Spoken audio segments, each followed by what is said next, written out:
What is up guys, it's your boy Solheim here, back with another World of Warcraft video for the War Within on the Alpha. Now this is going to be video number 2 in my Professions Overview video series, where I'm covering the professions and their new, well, everything new about the profession in the War Within based on the Alpha so far, and I'll be talking more about this in depth from a gold maker perspective, from making gold, crafting, farming, all of the gold making and gold farming aspect of the profession. So today we're talking about enchanting. We're talking about disenchanting and everything that covers in the enchanting profession. For the purpose of this, I have skilled up enchanting all the way to max, and we have learned quite a few recipes. It is worth noting that when you start in the War Within, your enchanting tab will not look like this. You will have a lot less enchants available to you, and a lot of the enchants are obtained through specializations. So we have the Earthen enchantments, we have the Arathor enchantments, we have the Nerubian enchantments, and we have Algerian infusions. Apart from that, we also have rods and wands that you can also learn, and we have mana oil, we have reagents, we have even more earthen enchantments. So I haven't learned everything, even though I have been learning quite a bit, so we still have things to learn, even though my professions tab is looking pretty juicy as of right now. One really big addition to enchanting is that they can make mana oils in the War Within, and this is really important for gold making, but also for raiding and everything about enchanting. Now, this is all the crafts we can make. I'll be covering this even more in just a little bit, but I want to show you guys how you get the crafts and how to spend your skill points. So when you get enchanting up to a certain skill level, you unlock specializations. In here, you will have to skill it up even more to unlock more specializations, so 25, 50, 75 and 100 to unlock all the specializations here. When you do that, you can choose to spend your Cass Algar enchanting knowledge to gain even more benefits. Now, you have to remember that the enchanting knowledge that you have will be limited. You will get one for every single first time craft that you do, so when you look at a craft right here, you can see that we have something called a first craft bonus, which means the first time you make anything, you will get a first craft bonus, giving you 1 enchanting point that you can spend in specializations, and also giving you something called the Artisan's, not metal in this case, but we have the Artisan's Acuity for the War Within, which you can also spend to get more skill points and spend it on certain crafts. So based on this, you know that your specialization points are limited, which means you have to choose one of these to specialize into before going further. In that case, we're going to do an overview and take a look at all of the different things to spend your points on. So an overview here is that you have Supplementary Shattering, specialize in shattering the magical essences of Cass Algar, gleaning fleeting but increasingly potent crafting bonuses from the magic within. Your studies will also benefit from your concentration. Then we have Designated Disenchanter, and the overview here is basically you get more materials whenever you are disenchanting something. Then we have Everlasting Enchantments. This one basically gives you more formulas, master the art of magical mattresses, and formulas that permanently improve equipment. So you're focusing on equipments in this case. And then we have this one, Ephemerals, Enrichments, and the equipment. A quick overview is that perfect the art of temporary illusions, equipment, reagents, and mana oils. If you want to make gold with enchanting, you can make a lot of gold from mana oils to do consistent gold making, because people need to have more than 1 mana oil each. So you want to either focus on mana oils or enchantments. You can do both, but you would want to specialize into one first. So with that being said, let's take a look at all of the things to spend your points on as well, starting with Supplementary Shattering. Now for this one, for Supplementary Shattering, you get you learn the art of shattering the magical essences of Cass Algar, temporarily empowering your resourcefulness, multicraft, and ingenuity. Additionally, you get +1 ingenuity per point you spend in this specialization. Now, when learning this, you learn how to shatter essences, temporarily granting you enchanting bonuses, and you also get +5 multicraft for Cass Algar enchanting. Over here, you gain +5 resourcefulness, multicraft, and ingenuity, and you learn a subspec. After that, you gain +5 multicraft, Shattered Essences last an additional 5 minutes and you learn a subspec. 10 Multicraft, this one you get 5 Resourcefulness, Multicraft and Ingenuity, and you also learn the final subspec. Now in the last one, they last for 5 more minutes, the Shattered Essences, and you get plus 10 Resourcefulness, Multicraft and Ingenuity while affected by Shattered Essence. So to get all those bonuses, you want to be affected by a Shattered Essence. In this case, you have this one, you can shatter an essence, which is the Rithing Sample, you have Crystalline Powder, Lee-Line Residue, and you have Viridescent Spores. Now all of these can be shattered to get a bonus, also giving you Multicraft, Resourcefulness, and all of those things. After this, you can go into Magnificent Multicrafting, giving you plus 1 Multicraft per point spent, and you also get a lot more Multicraft bonuses on this talent tree. Instead of covering everything here, I'm just going to talk about the general idea of the talent tree. Over here you get concentration, so you specify more on concentration instead of Multicraft. Now concentration is a new resource we have access to in the War Within, where you can basically guarantee the max rank quality. So for example, for me to make Algerian mana oil, it requires 450 skill to guarantee rank 3 or tier 3. I only have 430 skill. That being said, I can offset my lack of skill points by spending 18 concentration to get a guaranteed rank 3. And in order to do this, all you have to do is click apply enchanting concentration, and then you can create this one. So then you can make a lot more than just the one you have. So over here we can then start making this, and we would use the concentration, which you have 500 of them and they recharge over time, and then you guarantee yourself a rank 3. The same thing goes for enchantments. So for example, the Authority of Storms that I have access to right here, this one has a recipe difficulty of 450. I only have 380. That being said, we can use our concentration to offset the lack of skill points here to guarantee a rank 3. In this case, that would require 118 concentration, and once again, you literally click right here to apply that concentration, and now you're guaranteed a rank 3 until you run out of concentration points. That's how concentration works, so you can use this one to get more concentration in this case. So you have Resourceful Residue, focusing more on resourcefulness, giving you materials back whenever you are doing things that are affected by shattered magical essences. So once again, you have Multicraft, Inspiration or Concentration in this case, and you have Resourcefulness. Those are the 3 kind of masteries that you can specify into.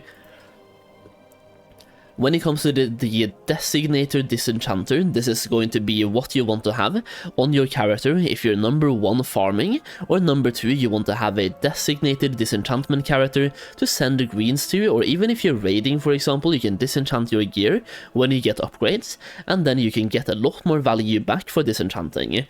Now covering this one, first of all, you have this. Plus 5 skill when disenchanting equipment, learning a subspec, plus 5 skill once again learning another subspec, plus 5 skill learning the final subspec, and master your fundamental rituals, increasing skill by plus 20 when disenchanting Cas Algar equipment. In addition, you get plus 1 skill when disenchanting per point spent, in this case as well. Now over here we have something called Epic Escalations. This one, practice your most complex disenchanting formulas, increasing your skill by plus 1 per point in this specialization when disenchanting epic equipment.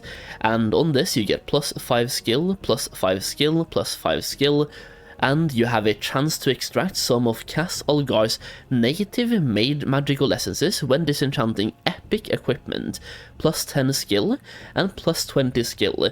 Your disenchantment formulas are fully attuned, increasing your chance of extracting Cas Algar's native magical essences when disenchanting epic equipment. Then we have the same one for rare right here as well, so you can specify either on epics, rares, or even greens to give you more stuff back and higher quality essences back as well, because you get more skill points, right? So more skill points equals higher quality, and you also get more essences.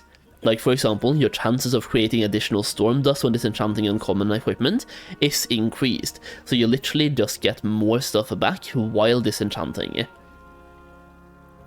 Okay, moving on to everlasting equipment, we can start with the first one. This one gives you +1 skill in enchanting overall whenever you are enchanting stuff with equipment. So master the art of magical mattresses that help permanently improve pieces of equipment, gaining +1 skill per point in the specialization for a total of 30 skill points.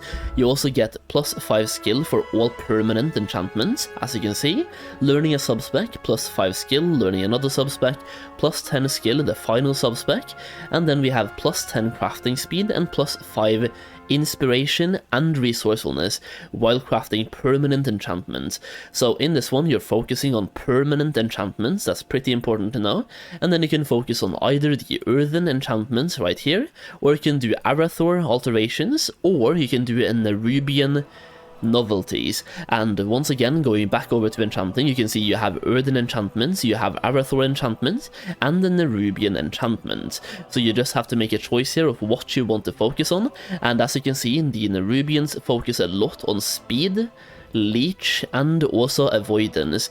Meanwhile, the Arathor, they focus on versatility, haste, mastery, and crit, and also the fiery resolve, while earthen enchantments are more focused on weapon enchantments.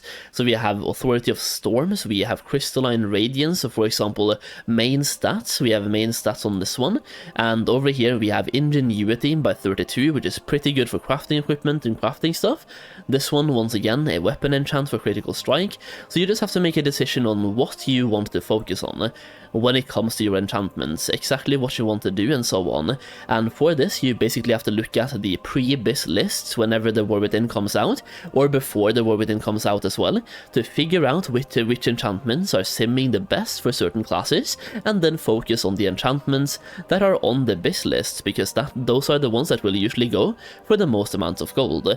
Now for me, I think I would focus on the earthen enchantments because they require the most amounts of crystals, and they're also focusing on weapon enchantments and main stats. So if I had to choose one myself, I would probably focus on the earthen enchantments, then the Arathor, but once again, it's definitely up to you.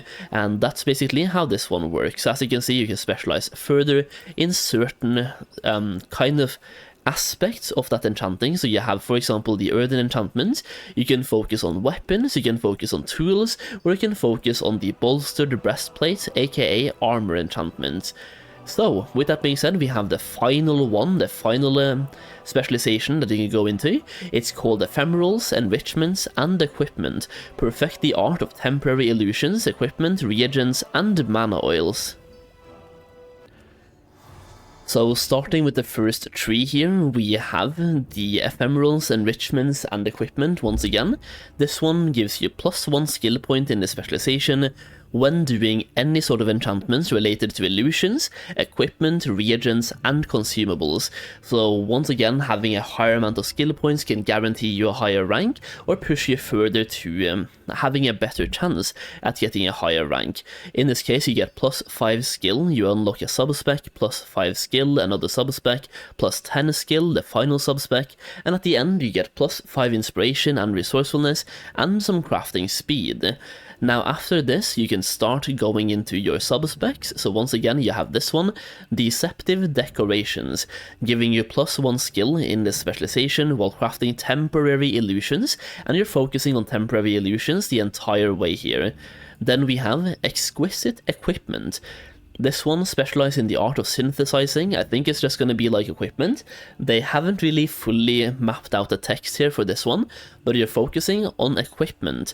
So for example, every single profession has some equipment tools, profession accessory, and profession accessory. So you can make the best tools available. In this case, you would get +1 skill, I'm pretty sure, when crafting equipment, per point spent for a total of 20 points, +5 skill, +5 inspiration, +5 skill, +5 resourcefulness, and at the end you get +10 skill. So just focusing on skill. Once you have this done, you can focus on either professional production, which is this one right here, which basically focuses on enchanting rods, providing better quality tools for enchanters the world over, with +1 skill per point in the specialization. You learn the runed Ironclaw rod formula when doing this, +5 skill, +5 skill, +10 skill, and at the end you get +20 skill and consume 5% less concentration when concentrating on enchanting rods. So you can make more of the best rod in the game, and you can make higher qualities of the best rod in the game. Then we have combat crafts. Harness your magical formulas to create wands to be utilized by the casters of Azeroth in combat, gaining +1 skill per point spent in the specialization. Over here you learn the Scepter of Radiant Magic's formula, and you get +5, +5 and +10 skill, and at the end it's the same thing, +20 skill and consuming 5% less concentration. In the final subspec tree that we have here, this one is called Material Maestro. Improve your material matrices for formulas that create reagents and consumable mana oils, gaining +1 skill per point spent. Then we have +5 skill, +5 inspiration, and learning a subspec, and +5 skill, +5 resourcefulness, and +10 skill. From here you can focus either on reagents, as you can see right here, so finishing reagents for example, or you can focus on mana oils. Now for me, when it comes to gold making, you pretty much have a couple of different routes. I would have one designated disenchanter to basically focus all my skill points on disenchanting. This would take me 30 skill points first of all to get all of this done, and then another 30 skill points to get the epic one done, and 30 skill points to get the rare one done, and another 30 points to get the uncommon one done. This means that I would have to spend 120 skill points in disenchanting, which first of all you only get them from first crafts. As you can see here, you don't really have that many of them until you go into certain talent trees, and then you would have weekly quests for professions to get those skill points as well. So I would have one alternative character designated to only being a disenchanter for the entire expansion and focusing on this talent tree. Now apart from that, you also have a couple other ways to make gold with enchanting. I would say Everlasting Enchantment is pretty good, and once again you're focusing on all types of permanent enchantments here, and you have to make a decision on which route you want to go for.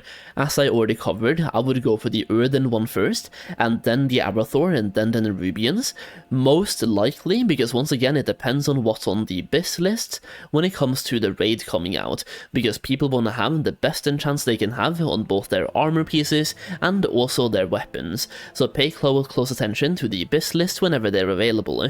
Now at the end you can also focus your gold making on either making wands, or like I would do here is making weapon oils. So I would put 30 talent points into the ephemeral enrichments and equipment. I would then go for another 20 points into Material Maestro, and then I would go for optimal oils and get 20 points over there as well. In total that would be 30 plus 20 plus 20, so 70 skill points needed to start making the highest quality oils that you could make.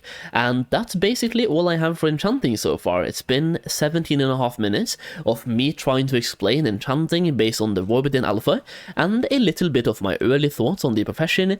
I think it's gonna be a really good profession. There's one thing I'm missing, and that is we had like a way for enchanters to find materials while farming in Dragonflight. It seems like for now that's kind of gone based on the alpha, so we're not gonna find those additional materials, which means back in Dragonflight you wanted to have tailoring and enchanting on the same character when farming mobs to both get extra cloth and to find those enchanting materials while farming. You would find like epic crystals, epic shards, epic greens and stuff, not epic greens, but you know what I mean. You would find purples, blues and greens as a disenchantable item while farming.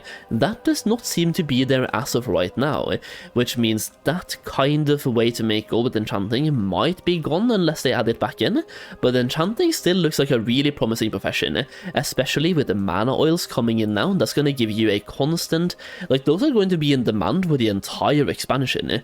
Most likely, they could even make more mana oils, so we have the Algerian mana oils right now, and maybe in a future patch we would have greater Algerian mana oil and superior Algerian mana oils, allowing you to make a lot of consistent gold with enchanting through mana oils and enchantments. The only thing is, if you want to make gold early, you need to have one enchanter for everything, so you want to have one enchanter for disenchanting, you want to have one enchanter for the everlasting enchantments, and you want to have another enchanter to make mana oils. So if you want to min-max, you will want to have 3 different enchanters early on, and then you can abandon one of them eventually when your 2 other enchanters get enough enchanting points. And the reason for that is that the points you get, they are very limited. So going back over to enchanting, the Castle Gar enchanting knowledge, they are limited. You only get X amount of them per week, and you only have X amount of them available through the first craft bonus. Either way, I do hope this video was helpful to you. If you're not able to get into the alpha, well, now you can see exactly what the new profession bonuses are, what the specialization trees are, and you have a little bit more of my early information and my early thoughts on how to make gold with enchanting as well.